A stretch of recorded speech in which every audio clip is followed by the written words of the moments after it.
سورۃ النحل کی آیت نمبر 24۔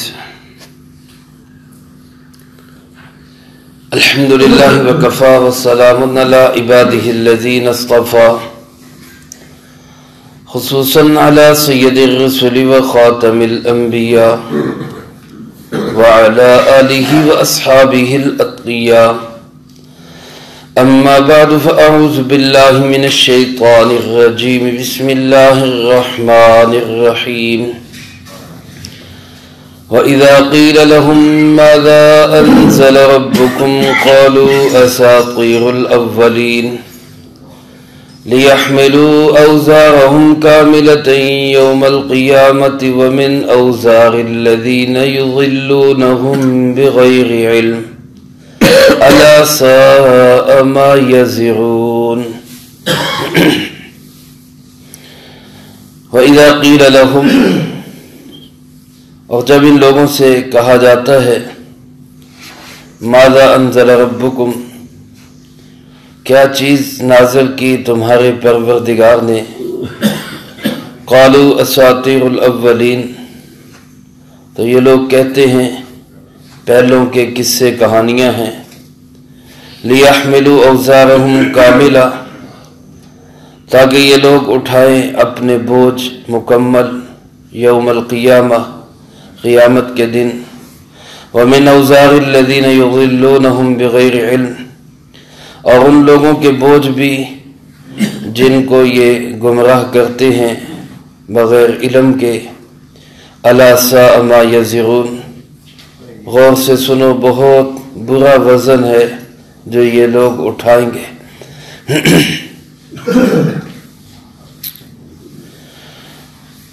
اس سے پہلی آیات مبارکہ میں اللہ رب العزت نے توحید کے دلائل بھی بیان فرمائے، اپنی قدرت کے شاہکار بھی بیان فرمائے، اور عقیدہ توحید کو واضح انداز میں بیان فرمایا کہ تمہارا معبود ایک ہی معبود ہے، اور یہ بھی وجہ بیان فرمائی کہ لوگ عقیدہ توحید کے منکر کیوں بنتے ہیں، اللہ کو ایک ماننے سے انکار کیوں کرتے ہیں، اللہ کے ساتھ دوسروں کو ساجی اور شریک کیوں بناتے ہیں۔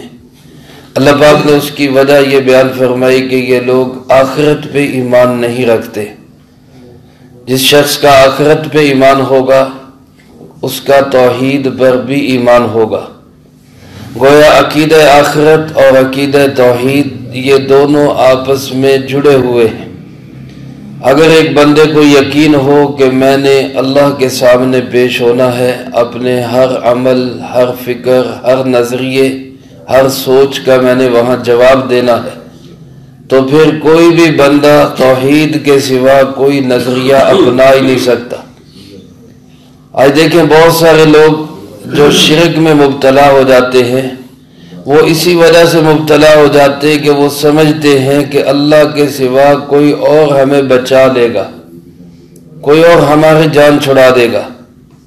عیسائی کہتے ہیں حضرت عیسیٰ علیہ السلام ہمیں بچا لیں گے، ان کا نظریہ ہے حضرت عیسیٰ علیہ السلام سولی چڑھ گئے، ساری امت کی طرف سے کفارہ ہو گیا، اب کوئی اللہ پاک کسی کو عیسائی کو پوچھے گا ہی نہیں۔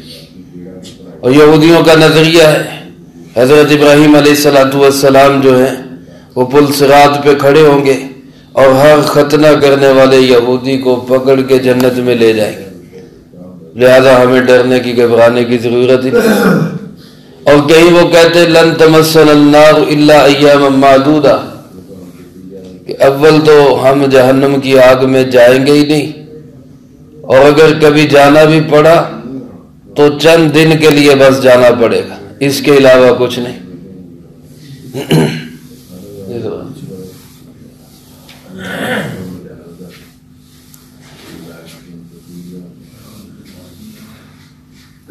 تو میرے محترم دوستو، جس کا نظریہ، سوچ اور عقیدہ یہ بن جاتا ہے کہ اللہ کے سوا مجھے کوئی اور بچانے والا ہے، تو وہی انسان توحید کے عقیدے کے بھی خلاف ہو جاتا ہے۔ جب نظریہ، سوچ اور عقیدہ یہ ہو کہ اللہ کے سوا کوئی نجات دہندہ نہیں، کوئی بچانے والا نہیں، کوئی چھڑانے والا نہیں، تو پھر وہ بندہ اللہ کی توحید کے کبھی بھی خلاف نہیں جاتا۔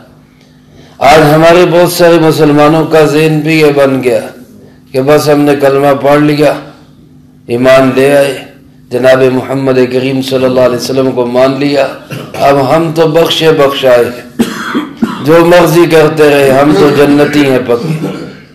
میرے دوستو، یہ سوچ، یہ نظریہ، یہ اطمینان والی سوچ جو ہے، یہ ہمارے بڑوں کی سوچ نہیں تھی، یہ ہمارے بڑوں کی سوچ نہیں تھی۔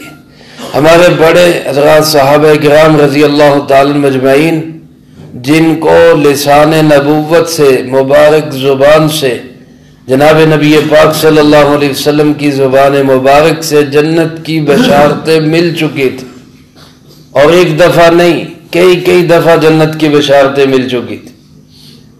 اس کے باوجود وہ اس قدر ڈرا کرتے تھے کہ پتہ نہیں ہمارا انجام کیا ہوگا، پتہ نہیں ہمارا انجام کیا ہوگا۔ تو آج ہم کہاں مطمئن ہو کے بیٹھے ہیں کہ بس ہم تو بکے بخشے بخشائے۔ اس لیے ڈرتے بھی رہنا چاہیے، اللہ کی ذات پہ مکمل اعتماد اور بھروسہ بھی رکھنا چاہیے۔ عقیدہ توحید اور عقیدہ آخرت یہ دونوں ساتھ جڑے ہوئے، اور ان دونوں عقائد کی جو آبیاری ہوتی ہے، ان کو جو پانی ملتا ہے وہ قرآن کریم سے ملتا ہے۔ قرآن کریم ان عقائد کو مضبوط اور پختہ کر کے تناور درخت بناتا ہے۔ چنانچہ اللہ پاک نے قرآن کریم کا تذکرہ کیا، فرمایا یہ لوگ جو عقیدہ توحید کے باغی، عقیدہ آخرت کے منکر، مستکبر اور تکبر کرنے والے، جب ان سے یہ کہا جاتا ہے ماذا انزل ربکم، یہ تمہارے رب نے جو اتارا ہے اس کو کیوں نہیں دیکھتے، اس پہ کیوں نہیں غور کرتے؟ قرآن کریم خود یہ دعوت دیتا ہے افلا یتدبرون القرآن، یہ لوگ قرآن کریم میں تدبر کیوں نہیں کرتے، قرآن پاک پہ اپنی ساری صلاحیتیں خرچ کیوں نہیں کرتے، اس کو کیوں نہیں پڑھتے، اس کی تحقیقات میں کیوں نہیں لگتے؟ جب ان سے یہ کہا جاتا ہے تو ان کے سمجھدار، پڑھے لکھے، اپنے آپ کو علم والے سمجھنے والے اور متکبر لوگ کیا کہتے ہیں؟ اساطیر الاولین، قرآن پاک میں ہے کیا؟ یہ تو ساری قصے کہانیوں کی کتاب ہے۔ قرآن پاک کو سٹوری بک سمجھتے۔ اس زمانے کے جو اپنے آپ کو سمجھدار لوگ سمجھتے تھے، یہ ان کی کیفیت اللہ نے بیان کی۔ اور آج بھی آپ دیکھ لیں، جتنے پڑھے لکھے لوگ ہیں، اپنے آپ پہ جن کو بہت ناز اور گھمنڈ ہے، اور اپنے ایجوکیٹر ہونے پہ ان کو بڑا ناز ہے، وہ قرآن کریم کے قریب کیوں نہیں آتے کہ جناب اس میں ہے کیا؟ ان کو اس میں نظر ہی کچھ نہیں آتا، نہ اس میں سائنس ہے، نہ اس میں ٹیکنالوجی ہے، نہ اس میں ایٹم کا ذکر ہے، نہ اس میں کوئی اور چیزیں ہیں، تو اس کو ہم کیوں پڑھیں؟ اس سے کیا فائدہ ہوگا؟ اس کے علاوہ بیسیوں نہیں سینکڑوں کتابوں کے ڈھیر ہے گھر کے اندر، اور مطالعہ ہوتا ہے، روزانہ پڑھا جاتا ہے، سیکھا جاتا ہے، لیکن نہیں پڑھا جانا تو قرآن کریم کو نہیں پڑھا جانا۔ آج انگریز نے کھرچ کے اس کتاب کو ہمارے نصاب سے نکالا اور مزید نکالنے کی کوشش کر رہے ہیں۔ دو الگ الگ نظام بنا دیے، یہ دینی تعلیم ہے، یہ دنیاوی تعلیم ہے۔ حالانکہ تعلیم تو علم ہے، علم اللہ کا نور ہے، وہ دنیا کا ہو یا دین کا ہو، سارا علم اللہ نے دیا ہوا ہے، اور وہ ایک ہی ہے۔ اللہ پاک ارشاد فرماتے علم آدم الاسماء کلھا، ہم نے آدم علیہ السلام کو سارا علم عطا کر دیا، تو سارا علم تو ایک ہی ہے۔ اور یہی ہمارے دینی ادارے ہوتے تھے، یہی ہمارے جو ہے حکومتی ادارے ہوتے تھے، جہاں سے انسان مکمل تعلیم حاصل کرتا تھا، دین کی بھی دنیا کی۔ اب یہ تقسیمات، یہ دینی علوم، یہ عصری علوم، یہ تقسیمات انگریز کی پیدا کردہ تقسیمات۔ میرے عزیز دوستو، آج ہمارے سکول، کالج، یونیورسٹیز قرآن پاک کی تعلیم سے خالی ہو گئے، یہ اکثر اس کو مٹا دیا۔ یہ تو دینی مدارس اس لیے بنائے گئے کہ دین کا علم ختم نہ ہو جائے، اس کو جیسے بالکل پیچھے ہٹا دیا گیا تھا، یہ کہیں ختم نہ ہو جائے، اس کو رکھنے کے لیے، برقرار رکھنے کے لیے اللہ رب العزت نے علماء سے یہ کام لیا کہ انہوں نے دینی مدارس بنا دی، ورنہ یہ تو ہماری حکومتوں اور گورنمنٹ کا کام ہے کہ وہ ہر ادارے کے اندر دین کی تعلیم بھی دے، دنیا کی تعلیم بھی دے۔ تو آج قرآن پاک وہ کسی ایک سکول، کالج، یونیورسٹی میں نہیں۔ میرے شیخ، میرے مرشد اول حضرت مفتی عبدالستار رحمۃ اللہ علیہ چیلنج فرمایا کرتے تھے کہ کوئی ایک سکول، ایک کالج، ایک یونیورسٹی ایسی دکھاؤ جس سے ایک بچہ قرآن ناظرہ پڑھنے والا پیدا ہوا، ایک بچہ جس نے ناظرہ قرآن پاک سکول سے پڑھا، جس نے ناظرہ قرآن پاک کسی کالج یونیورسٹی سے پڑھا۔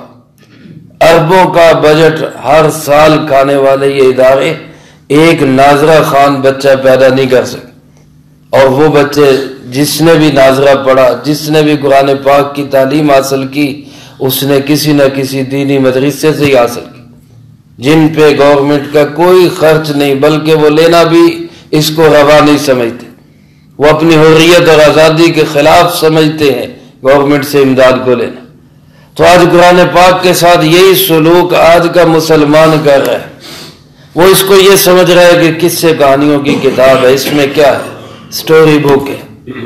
اس زمانے کے اندر ایک شخص تھا، وہ باقاعدہ ناچ گانے والیوں کو لے کے آیا اور لوگوں سے کہا کرتا تھا کہ یہ حضرت محمد صلی اللہ علیہ وسلم یہ تمہیں عاد اور سمود کے قصے سناتے ہیں، آؤ میں تمہیں اس سے اچھے قصے اسفندیار اور رستم کے سناتا، اور ناچنے گانے والیوں کو بلاتا، وہ ناچ گانا بھی کرتی، اس کا خوبصورت فنکشن کرتا اور بہترین اس میں لش پش کر کے، کس لیے؟ تاکہ لوگوں کو قرآن سننے سے روکا جائے، ادھر لگایا جائے۔ یہ مقابلے ہوتے تھے اس دور کے اندر، اور آج بھی اسی کی جدید شکلیں، یہ پھیکے پھاکے درس قرآن، اور جس کے اندر کوئی ٹیشن مچن نہیں، جس کے اندر کوئی جو ہے وہ چیزیں نہیں جو آج دنیا چاہتی ہے، کوئی رنگینی نہیں ہے، کوئی متلون مزاجی نہیں ہے، تو لہذا ان کو چھوڑو، یہاں آؤ اس طرح۔ تو آج یہی سلوک قرآن پاک کے ساتھ جو اس زمانے میں کفار کا تھا، آج مسلمان کر رہے ہیں، اس کو سٹوری بک سمجھا ہے۔ حالانکہ حضرات صحابہ کرام رضی اللہ تعالی مجمعین جو دنیا میں چمکے ہیں، اور آج ایک بڑی دنیا، پڑھی لکھی دنیا یہ سمجھتی ہے کہ اگر حکومت کرنی ہے تو ابو بکر اور عمر کی طرح حکومت کرو، ان کے اصول اپناؤ، ان کے قائدانہ صلاحیتوں سے سیکھو کہ کیسے چلنا ہے دنیا کے اندر، اور کیسے جینا ہے دنیا کے اندر، اور کیسے دنیا کو چلانا ہے۔ تو وہ کس لیے کہ انہوں نے قرآن کو اپنا امام بنایا تھا، انہوں نے قرآن کریم سے رہنمائی لی تھی، انہوں نے قرآن کریم کو ضابطہ حیات بنایا تھا۔ اب دنیا کے اندر یہ دو قسم کے لوگ ہیں، ایک ہے دین کی طرف بلانے والے، قرآن کی طرف بلانے والے، اللہ کی طرف دعوت دینے والے، ایک ہے اللہ سے، قرآن سے دور ہٹانے والے۔ تو اللہ پاک فرماتے ہیں یہ جو لوگ کسی بھی انداز سے قرآن سے دور ہٹانے والے ہیں، یہ قیامت کے دن اپنا بوجھ اٹھائیں گے، لِيَحْمِلُوا أَوْزَارَهُمْ كَامِلًا، قیامت کے دن اپنا پورا بوجھ اپنے کندھوں پہ اٹھائیں گے۔ اوزار وزر کی جمع ہے، اور وزر کہتے ہیں بوجھ کو، اسی سے لفظ وزیر ہے، بوجھ اٹھانے والا۔ وزیر کا معنی ہوتا ہے بوجھ اٹھانے والا، اصل میں وزیر کا کام ہوتا ہے کہ وہ پوری قوم کا بوجھ اٹھاتا ہے، لیکن آج ہماری بدقسمتی ہے کہ ہمیں وزراء کا بوجھ اٹھانا پڑ رہا ہے، آج ہم ان کا بوجھ اٹھائے ہوئے ہیں۔ اصل تو وزیر کا کام تھا کہ وہ قوم کا بوجھ اٹھاتا، جیسے حضرت سیدنا عمر فاروق رضی اللہ تعالیٰ عنہ راتوں کو جاگتے تھے، پبلک سکون سے سوتی تھی۔ آج حکمران سوتے ہیں چین کی نیند، اور حکمران چین کی بانسریاں بجاتے ہیں، اور پبلک رات دن جاگ کے پہرے دیتی ہے، ہمارے ساتھ کچھ برا نہ ہو جائے۔ اللہ ہمیں اچھے اور نیک حکمران نصیب فرمائے۔ تو اوزار کا معنی بوجھ اٹھانے، اللہ پاک فرماتے کہ یہ قیامت کے دن بوجھ اٹھائیں گے، اپنے بوجھ بھی کاملتاً مکمل، اور وَمِنْ أَوْزَارِ الَّذِينَ يُضِلُّونَهُمْ بِغَيْرِ عِلْمٍ، ان کے بوجھ بھی اٹھائیں گے جن کو انہوں نے اپنے پیچھے لگایا اور گمراہ کر لیا۔ ان کے بوجھ بھی اٹھائیں گے. جیسا کہ حدیث پاک میں آپ صلی اللہ علیہ وسلم نے ارشاد فرمایا کہ جو شخص کسی ایک برائی کا موجد ہوتا ہے، کسی ایک برائی کو پیدا کر کے جاتا ہے، فرمایا اس کے جانے کے بعد جتنے لوگ اس برائی کو کریں گے ان سب کا وبال، ان سب کا عذاب، گناہ اس موجد پر بھی ہوگا، اس پہلی دفعہ برائی پیدا کرنے والے پہ بھی ہوگا. مفہوم ہے کہ دنیا کے اندر جتنے قتل ہو رہے ہیں ان تمام قتلوں کا وبال اور بوجھ آدم علیہ السلام کے بیٹے قابیل پر بھی ہوگا، جس نے سب سے پہلا انسانیت کے اندر قتل کیا، اس پہ بوجھ ہوگا. تو اسی کا دوسرا رخ علماء فرماتے ہیں جو آدمی کسی نیکی کا موجد ہوگا، دنیا کے اندر کوئی نیکی کا کام شروع کر کے جائے گا، تو جب تک وہ نیکی کا کام ہوتا رہے گا اس اول موجد کو بھی اللہ پاک اس کا اجر و ثواب عطا فرماتے رہے. ہمارے اس امت کے لیے نیکی کے موجد جناب محمد کریم صلی اللہ علیہ وسلم، صحابہ اکرام رضی اللہ تعالی مجمعین کے تمام اعمال، اولیاء اللہ کے تمام اعمال، محدثین کے تمام اعمال، مفسرین کی تمام نیکیاں، آج امت کے اندر جتنے نیک اور اچھے اعمال ہو رہے ان سارے نیک اور اچھے اعمال کا، تبلیغ والوں کی تبلیغ کا، مجاہدین کے جہاد کا، معلمین کی تعلیم کا، حج عمرہ کرنے والوں کے حج و عمرے کا، اخلاقیات کا، اچھے اعمال کا، خدمت خلق کا مکمل اجر و ثواب جناب نبی پاک صلی اللہ علیہ وسلم کو اللہ نصیب فرما رہے. تو آپ صلی اللہ علیہ وسلم کے اعمال کس قدر بڑے ہوں گے اس کا اندازہ ہی نہیں لگایا جا سکتا. میرے عزیز دوستو، آج ہم برائی کے موجد نہ بنے، اچھائی کے موجد بنے. آج ہم برائی کو پھیلانے والے نہ بن جائیں، اچھائی کو پھیلانے والے بن جائیں. کسی برے کام کا آغاز مجھ سے نہ ہو، اچھے کام کا آغاز مجھ سے ہو جائے. آج جدید دور ہے، لوگ ایک دوسرے کے ساتھ پیغامات شیئر کرتے ہیں. اگر وہ واٹس ایپ کے ذریعے، ٹویٹر کے ذریعے، فیس بک پہ اچھا پیغام شیئر کر دیں گے تو جب تک وہ اچھا پیغام چلتا رہے گا اس کو بھی اجر و ثواب ملتا رہے گا. اور اگر کوئی برا پیغام شیئر کرے گا، غلط چیز کو آگے منتقل کر دے گا، تو جب تک وہ چیز آگے سے آگے چلتی رہے گی اس پہلے شخص کو بھی اس کا وبال بھگتنا پڑے گا. یہی اصول ہے تعلیم کا، تبلیغ کا، اچھے کاموں کی ہوگی اللہ پاک سب کا اجر نصیب فرمائیں گے. غلط کام کو کوئی جاری کر کے جائے گا تو اللہ فرماتے اپنا بوجھ بھی اپنے کندھوں پہ اٹھائے گا، اس کی وجہ سے جتنے گمراہ ہوں گے ان کا بوجھ بھی اس کے کندھوں پہ ہوگا. اب وہ خود سوچ لے کہ کتنا بڑا بوجھ اٹھایا ہوگا اس نے قیامت کے. اللہ فرماتے ہیں الا ساء ما یزرون، غور سے سنو بہت برا بوجھ ہوگا یہ جو لوگ اٹھائیں گے قیامت کی، بہت برا بوجھ ہوگا. اور بالخصوص اجتماعی مال کی خیانت، جناب نبی پاک صلی اللہ علیہ وسلم نے ارشاد فرمایا جو اجتماعی مال میں ایک اونٹ کی خیانت کرے گا، اجتماعی مال گورنمنٹ کا مال ہو وہ بھی اجتماعی مال ہے، کسی رفائی ادارے کا مال ہو، کسی مسجد مدرسے کا مال ہو، اس کے اندر جو شخص خیانت کرے گا، غبن کرے گا، دو نمبری کرے گا، تو فرمایا جس نے کسی ایسے مال میں خیانت کی، اونٹ چرایا، فرمایا قیامت کے دن اونٹ ہی اس کے کندھوں پہ سوار ہوگا اور اس کو کاٹ رہا ہوگا. گائے چرائی تو قیامت کے دن گائے اس کے کندھوں پہ سوار ہوگی اور بول رہی ہوگی، چیخ رہی ہوگی.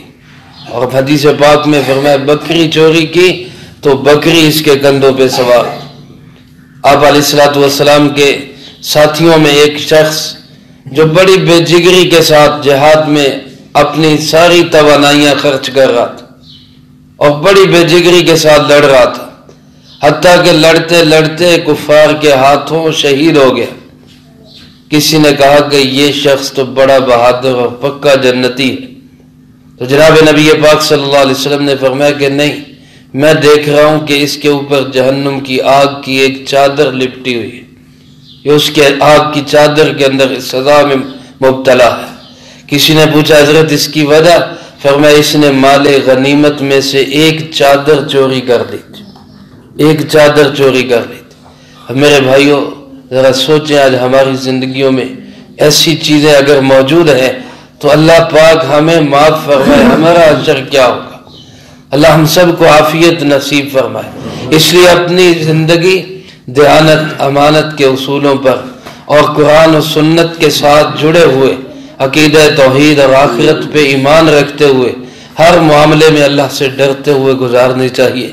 اللہ ہمیں ایسی پاک صاف زندگی گزارنے کی توفیق نصیب فرمائے، جو کہا سنا اس کو زندگی میں لا کے دوسروں تک پہنچانے کی توفیق عطا فرمائے۔ اللہم لک الحمد کما ینبغی لجلال وجہک وعظیم سلطانک، اللہم لا احصی ثناء علیک انت کما اثنیت علی نفسک، اللہم لک الحمد کما انت اہلہ، صلی علی محمد کما انت اہلہ، وافعل بنا ما انت اہلہ فإنک اہل التقوی واہل المغفرہ۔